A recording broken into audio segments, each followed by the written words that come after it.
আজকে সোমবার আর বাইরে অসম্ভব বৃষ্টি হচ্ছে। মন না চাইলেও মেয়েকে আজ স্কুলে যেতেই হবে, ওর আজকে একটা পরীক্ষা আছে। রান্নাবান্নার কাজ মোটামুটি কমপ্লিট, বাসি কাজকর্মগুলোও টুকটাক হয়ে গেছে। মেয়ে যাওয়ার পর ধীরে সুস্থে বসে দুটো বিস্কুট জল খেয়ে অন্যান্য আরও কাজগুলো সেরে নেব। আমাদের পাড়া গাঁয়ে এখনও কিছু কিছু মানুষ আছে যারা পিএনসিপি না করলে না তাদের পেটের ভাত হজম হয় না।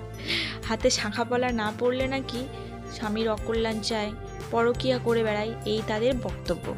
এই ধরনের মানুষদের উদ্দেশ্যে আমি একটা কথাই শুধু বলবো, যে মাথা ভর্তি সিঁদুর আর জোড়া জোড়া শাঁখাপলা পরে যারা দুবেলা স্বামীকে গালাগাল করে, মরতে বলে, তারা কি পুণ্যের কাজ করে শুনি।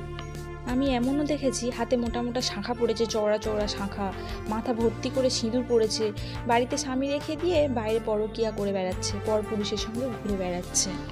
তাই তাদের উদ্দেশ্যে আমি একটা কথাই বলবো, পোশাক ভালো পরলে যেমন স্বভাব চরিত্র ভালো হয় না, তেমনি হাতে শাঁখা পলা পরলে তাদের চরিত্রও খারাপ হয়ে যায় না, আর স্বামীর অকল্যাণও কিন্তু চায় না।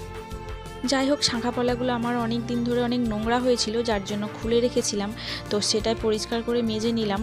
আর সব থেকে বড় কথা, পাড়ার লোকের এই সব জিনিস নিয়ে খুবই টেনশান, যে শাঁখা পলা কেন পরে না বাড়ির বউ।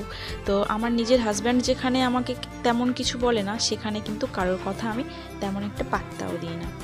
আর মোটামুটি কাজ কমপ্লিট করে স্নান ধ্যান করে নিয়েছি, নিয়ে এদিকে কিছু জামা কাপড় ছিল কাচতে দিয়ে দিলাম। আর দেখো, রান্নাবান্না করেছিলাম আজকে একটু ছোট মাছ দিয়ে চচ্চড়ি আর মাছের ঝোল, আর আজ একা একা বসেই খেয়ে নিলাম ভাতটা, মেয়ে নেই।